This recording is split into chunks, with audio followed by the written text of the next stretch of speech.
அன்போடு வரவேற்க தன்மை கொண்ட சுவிஸ் நாட்டுக்கு வரல எனக்கு மகிழ்ச்சி. பிரைமில் அசெப்ட் பண்ணுறீங்க, நீங்கள் மீடியா தொடங்கலாம். அந்த ஊர் சார்ந்த பற்றும் தங்களுடைய படித்த பாடசாலையுடைய பற்றும் வந்து இருக்கிறதால அந்த நிகழ்ச்சிகளை செய்யணும். அந்த நிகழ்ச்சிக்கு என்ன அழைச்சியில் வந்து நீங்கள் தென்னிந்திய கலைஞர்களுக்கு எவ்வளோ முக்கியத்துவம் கொடுக்குறீங்களோ அதே முக்கியத்துவத்தை எங்களுடைய கலைஞர்களுக்கு கொடுங்கன்னு, அதுக்காண்டி எங்களுக்கு மட்டும் கொடுங்கன்னு சொல்றது அது சுயநலம் அப்படி சொல்லுவோம். வணக்கம் அன்பு நேயர்களே, சுவிஸ் நியூஸ் 7 சார்பாக அண்ணன் தம்பி கோகுலன் அவர்களை சந்திப்பதில் மிக்க மகிழ்ச்சி. அந்த வகையில் தற்போது சுவிஸுக்கு விஜயம் மேற்கொண்டிருக்கும் கோகுலன் அவர்கள் தனது விஜயம் தொடர்பாகவும் தனது இசை நிகழ்ச்சி தொடர்பாகவும் இதில் பகிர்ந்து கொள்வார். நான் சோமாக நீங்கள்? நான் நல்ல சோமாக இருக்கிறேன். உண்மையில சுவிஸ் வாழ் சொந்தங்களுக்கு வணக்கம். எப்பயுமே அன்பும் மரியாதையும் அதை தாண்டி அன்போடு வரவேற்க தன்மை கொண்ட சுவிஸ் நாட்டுக்கு வரல எனக்கு மகிழ்ச்சி. எங்களோட உறவுகளை பார்க்கறதுல மிக்க மகிழ்ச்சி. இந்த முறை வந்து யாழ்ப்பாணம் சாவச்சேரி இந்து கல்லூரியுடைய பழைய மாணவர்கள் நடத்துகிற ஒரு இசை விழாங்கிற ஒரு இசை நிகழ்ச்சியில் பாடுறதுக்காண்டி வந்திருக்கிறேன். அந்த நிகழ்ச்சியை பழைய மாணவர்கள் எல்லாம் ஒன்று சேர்ந்து செய்ய தீர்மானிச்சிருக்கணும். அந்த வேலை இங்கே மகேஷ் மாதம் உங்களுக்கு தெரியும், இளம் இசைக்கலைஞர்கள் ஒரு அற்புதமான ஒரு கலைஞர். அவற்றை தலைமையில் இருக்கிற இசைக்குழு, அவருடைய மகன்கள், அதை தாண்டி இங்கே இருக்கிற சிறப்பான இளங்கலைஞர்கள் ஸ்ரீஜன் போன்ற இளம் திறமையாளர்கள் பங்கு பெற்ற அந்த இசை நிகழ்ச்சியில் நானும் பாட இருக்கிறேன். உங்களுக்கு பிடித்தமான நிறைய பாடல்களை நான் பாட ஆவலாக இருக்கிறேன். அந்த நிகழ்ச்சியில் கலந்து கொள்றது மகிழ்ச்சியான ஒரு பாடசாலையினுடைய வளர்ச்சிக்கு பழையமான சமூகம் எப்படி பங்களிக்கிறது என்ற வந்து புலம்பெயர் தேசத்துல நீங்கள் பார்க்கலாம். அந்த ஊர் சார்ந்த பற்றும் தங்களுடைய படித்த பாடசாலையுடைய பற்றும் வந்து இருக்கிறதால அந்த நிகழ்ச்சிகளை செய்யணும். அந்த நிகழ்ச்சிக்கு என்ன அழைச்சதுல வந்து சந்தோஷம். நீங்கள் சாவச்சேரியில் இப்போ கல்வி கற்றீர்களா? இல்லை சாவச்சேரியில் படிக்கல. சாவச்சேரியில் எனக்கு தெரியும் நிறைய தொடர்புகள் இருக்கு. அந்த அதில் இருக்கிறார்கள். சாவச்சேரி மண் சார்ந்த நிறைய பேர் தெரியும். குறிப்பா சாவச்சேரியில் ஒரு நிகழ்ச்சி நடக்கதான் அந்த கண்ணனைக்கும் எங்களுக்கு ஒரு சந்திப்பு நிகழ்ந்தது. அந்த சந்திப்புல இந்த நிகழ்ச்சிக்கு வரணும்னு சொல்லி ஒரு அழைப்பு கிடைச்சது. நீங்கள் எப்போது பாட ஆரம்பித்தீர்கள்? பாட ஆரம்பித்து நான் சின்ன வயதிலே பாடுறேன். இப்போ அப்பா தெரியும், ஒரு மிக புகழ்பெற்ற ஒரு எழுத்து பாடகர், தமிழ் மக்களோட நெஞ்சில் அழிக்க முடியாத ஒரு பாடகர் எல்லாருக்கும் தெரியும். இப்போ உங்களோட அப்பா வந்து சொல்லியிருக்கா எனக்கு நினைவு வருது. உங்களுக்கு தெரியும், நினைவு இருக்கோ தெரியல, புதுக்குடியிருப்பு மாலை கிரவுண்டில் நான் ஒரு 8ஆம் 9ஆம் ஆண்டு படிச்சிருப்பேன். இரவு 12 மணி 1 மணி மட்டும் சுமார் உங்க அப்பாண்ட பாட்டெல்லாம் பார்த்துட்டு தான் நாங்கள் போய் படுத்து அடுத்த நாள் காலம் 6 மணி பள்ளிக்கூடம் போவோம். இல்லை, இந்த வரைக்கும் இப்போ டைஹார்ட் ஃபேனெல்லாம் இருக்கணும் அப்பாவுக்கு. நீங்கள் எங்கே போய் பார்த்தாலும் அந்த குரலுக்கும் அந்த அவருக்கு செய்ய முடியாத ஒரு இடைவெளி உண்டு. அவரோட நான் சின்ன வயதுல கிட்டத்தட்ட எனக்கு தெரிஞ்ச ஒரு 7-8 வயதுலேருந்து நம்ம இடையில பாடுறேன். கிட்டத்தட்ட இன்றைக்கு ஒரு 7-8 வயசுல ஒரு 30-33-32 வருஷமா நான் பாடிக்கொண்டிருக்கிறேன். என்ன பாட்டு நீங்கள் முதல் பாடினீங்க? முதல் பாடின பாட்டு வந்து ஒரு பக்தி பாட்டு தான். மேடையில பாடினான் எனக்கும் இடம் ஒரு பாட்டு பாடினான். அப்பாவோட தான் அப்பா அந்த மேடையில் அப்பா இசைக்குழுலாம் பாடினான். அது தொடர்ச்சியா அப்படி அவரோட தான் பயணம் ஃபுல்லா. அவர் இறக்க மட்டும் அவரோட. இப்ப அவர் வந்த பிறகு அந்த இசைக்குழுவை வந்து நான் எஸ்ஜி சார்ந்த இசைக்குழுவை நான் தானே வெளியிட் பண்றேன். அதன் இயக்குனராகவும் இப்ப என்னுடைய சகோதரங்கள் தம்பியார்கள் எல்லாம் பாடினோம். தங்கை ஒரு ஆள் பாடுறா. அப்ப அதை கொண்டு இப்ப அதை வச்சு இப்போது புலம்பெயர்ந்த தேசத்திற்கு வந்திருக்கிறீர்கள், பல மக்களை சந்திக்கிறீர்கள். எப்படி இருக்கிறது மக்களோட ஆதரவு? மக்களோட ஆதரவு எப்பயுமே குறைவு. அதுல அன்பதான் நான் சொன்ன ஆரம்பத்திலே. இப்ப எங்க போனா நான் இப்ப ஐரோப்பிய தேசம் எல்லா இடம் போயிருக்கேன், லண்டன் கனடா எல்லாம் போயிருக்கேன். எங்களுடைய கலைஞர்களுக்கு இருக்கிற மரியாதையும் அவர்களுக்கு உள்ள பற்றும் வந்து நீங்க அது உணர்வு ரீதியான இல்ல. முன்பு நான் நினைக்கிறேன், சில காலங்களுக்கு முன்பு தென்னிந்திய கலைஞர்களை கொண்டாடி இருந்தாலும் இப்ப சில ஒரு வருடம் 2 வருடங்களாக எங்களோட ஈழத்து கலைஞர்களையும் ஈழத்து படைப்புகளையும் கொண்டாட தொடங்கி இருக்கிறது. கண்டிப்பா. அதுல இப்ப ரசனை கண்டு வரைக்கும் கலை என்ற பொதுவானது. இப்ப நீங்க பாடல் கண்டு வரைக்கும் ஒரு சினிமா பாடல்கள் ரசிக்கிறார்கள் இருப்பினும், எழுச்சி பாடல் ரசிக்கிறார்கள் இருப்பினும், தத்துவ பாடல் ரசனை இன்றைக்கு அதே போல கலைஞர்களையும் நாங்க பிரிச்சு வேறுபடுத்துறன்றது பார்க்க கூட ஒரு கலைஞர். தென்னிந்திய கலைஞர்கள் வேற, நாங்க வேற. அவர்களும் கலைஞர்கள். ஆனால் இப்ப நான் எல்லா இடத்துலயும் கலைக்கிற விஷயம் தான். நீங்க தென்னிந்திய கலைஞர்களுக்கு எவ்வளவு முக்கியத்துவம் கொடுக்குறீங்களோ அதே முக்கியத்துவம் எங்களுடைய கலைஞர்களுக்கு கொடுங்கன்னு சொல்றோம். அதுக்காண்டி எங்களுக்கு மட்டும் கொடுங்கன்னு சொல்றது அது சுயநலம், அப்படி சொல்லக்கூடாது. எல்லா இசைக்கலைஞர்களும் இந்த துறையில வந்து சாதிக்கணும், முன்னுக்கு வரணும், தங்களை அடையாளப்படுத்தணும் நம்ம ஓடிக்கின்றோம். அப்படி அந்த வகையில நீங்கள் ஈழத்து கலைஞர்கள் எல்லாம் சேர்ந்து பயணிப்பதற்கான எதிரும் ஒழுங்குகள் இல்ல. இப்ப நிறைய நீங்க பாக்குறீங்க, இப்ப எல்லா இடம் வந்து ஈழத்து கலைஞர் இப்ப நிறைய நிகழ்ச்சியில வந்து செய்யணும். இப்ப தென்னிந்தியாவில போய் பாடினாலும் எங்களுடைய கலைஞர்கள் இந்த ஈழ தேசங்கள்ல இல்ல புலம்பெயர் தேசத்துல எல்லா இடம் வந்து பாடினா, கனடால எல்லாம் கூப்பிடு. இப்ப வாய்சன் டீம் வருது, அதே போல கில்மிஷா, அடுத்த வாய்சன் அடுத்து வர எங்களை போல பாரம்பரிய கலைஞர்கள், குடும்ப வியாபார கலைஞர்கள் எல்லாரையும் அழைக்காம விட இல்லை. ஆனா சில ஆர்கனைசேஷன் சில இடத்துல வந்து பண பிரச்சனை இருக்கும், பொருளாதார இடர்பாடுகள் இருக்கும், அந்த நிகழ்ச்சி ஒழுங்குபடுத்துறதுல கணக்கு கஷ்டம் இருக்கும். அவையும் வந்து ஒரு பிரபலியமான கலைஞரை கூப்பிடுறதுக்கான காரணம் என்னன்னா அந்த நிகழ்ச்சி வெற்றி அடையணும். புதிதா ஒரு கலைஞரை கூப்பிடைக்க சில நேரம் அங்க ஏதாவது நான் நினைக்கிறேன் என்னென்றால், இப்ப உங்களை போன்ற பிரபலமான ஈழத்து கலைஞர்களும் அங்க இருக்கிற சின்ன கலைஞர்களை கூட்டி கொண்டு வந்து வரலாம் தானே, ஊக்குவிக்க. ஏன்னா சில கலைஞர்கள் எங்கள்கிட்ட கேட்கிறாங்க, எங்களை ஒரு தரம் கூப்பிடும் இல்லை, எங்களை அதுக்கான இதுதான் அந்த அடிப்படை புரிதல் இல்லாத பிரச்சனை. என்னென்றா உங்களுக்கு தெரியும் விசா நடைமுறைகள் எப்படி, ஒரு நாட்டின் சட்டத்திட்டம் எப்படி, ஒரு ஆளுக்கு விசா கிடைக்கிறா என்னென்ன மாதிரியான வழிகள் எல்லாம் இருக்கு.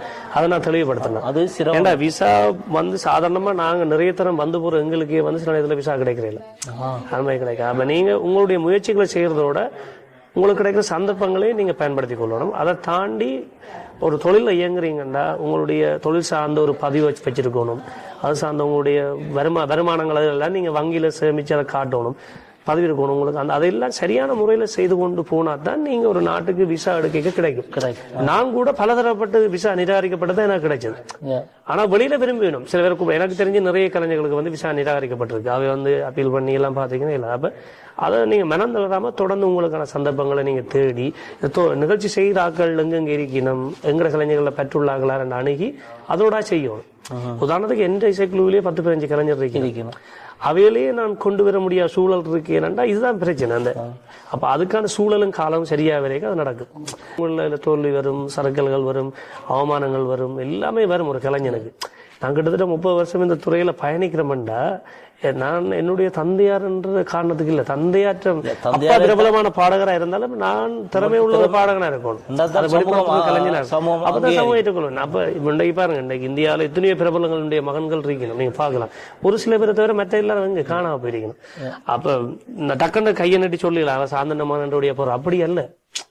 அப்படின்னா சாந்தன எல்லா பிள்ளைகளும் எல்லா மொழியிலும் பாடி பிரபலியமா இருக்கணும், அப்படி இல்லை.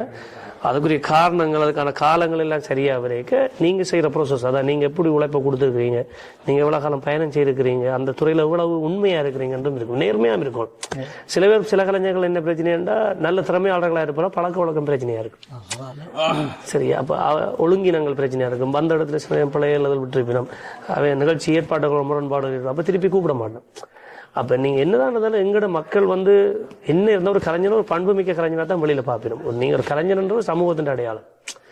நீங்க மேடையில பிரதிபலிக்க உங்களுடைய செயற்பாடுகள், உங்களுடைய செயல்கள் எல்லாமே அங்க வந்து ஒரு விமர்சனம் செய்யப்படும், அதை விட அது ஒரு பரிசீலிப்பினும்.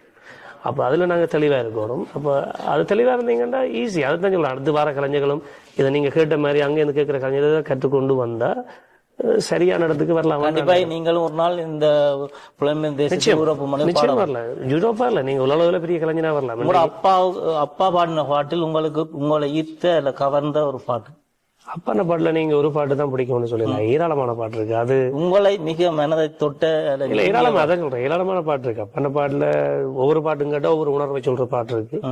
அதுல எக்கச்சக்கமான பாட்டுகள் இருக்குது. அது கூடுதலா நான் கூட மேடையில் பக்தி பாட்டு அந்த பெட்டுக்கு மனசு வந்த பெருமானார், அது உலக புகழ் பெற்ற ஒரு பாட்டு. அந்த பாட்டு பக்தி பாட்டுல ஒரு ஈர்ப்பான பாட்டு. அதை விட நிறைய எழுச்சி பாடல்லாம் இருக்குது. அப்ப அந்த டக்குன்னு கேட்ட உடனே உணர்வை தூண்டுற மாதிரியான பாடல்கள் எல்லாம் இருக்கு.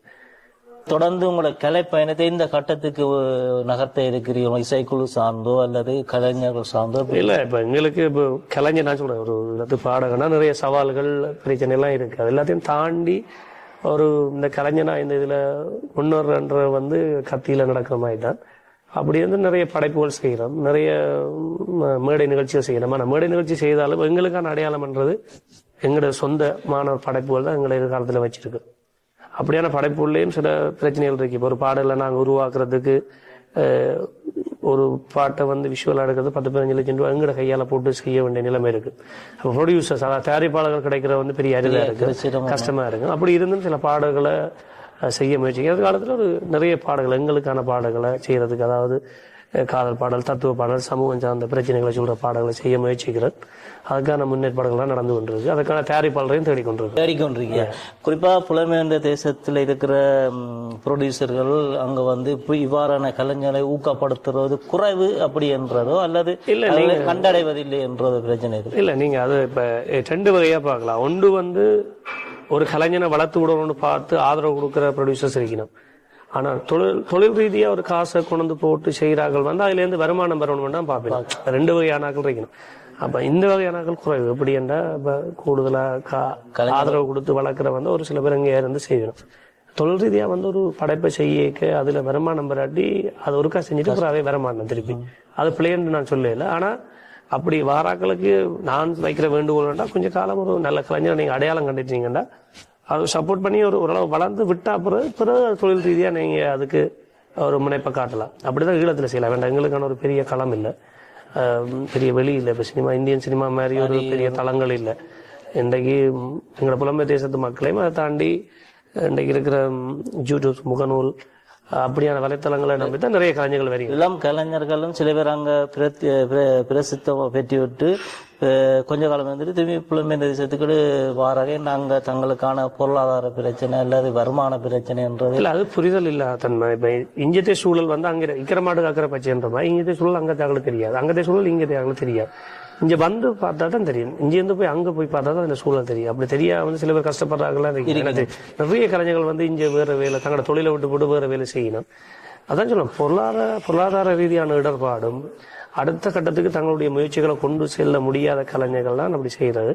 அதுல ஸ்டெபிலைஸ் பண்ணி அதிலேயே நின்று நிலைத்தன்மையோட இயங்கி என்ன இடர் வந்தாலும் தாங்கி கொண்டு நிற்கிற கலைஞர்கள் நிக்கணும். பணி தாயகத்தில் தொடரணும், இசை பயணம் வெற்றி பெறணும். அந்த வகையில் நீங்கள் இப்போது சாவச்சேரி வெற்றி விழா கொண்டாட்டத்துக்கு வந்திருக்கிறீர்கள். நேயர்களுக்கு என்ன சொல்ல விரும்புவீர்கள்? சுவிஸ் வாழ் மக்களுக்கு என்ன சொல்ல விரும்புவீர்கள்? இல்ல, கண்டிப்பா நீங்க இப்ப கூடுதலா எல்லா நிகழ்ச்சியும் வந்து டிக்கெட் கொடுத்து போகணும், ஐயோ டிக்கெட் இவ்வளவு பிரைஸ் யோசிப்பீங்க. ஆனா இங்க அந்த விஷயம் இல்லை, எல்லாமே முற்று முழுதா இலவசமா நடக்குது. மற்றது நான் நினைக்கிறேன், சுவிஸ்ல வந்து ஒரு சில நிகழ்ச்சி நான் செஞ்சிருக்கிறேன், ஆக பெரிய அளவில் பாடையில். ஆனா இந்த நிகழ்ச்சியில முற்று முழுதா உங்களுக்காண்டி நிறைய பாடல்கள் பாட போறேன்.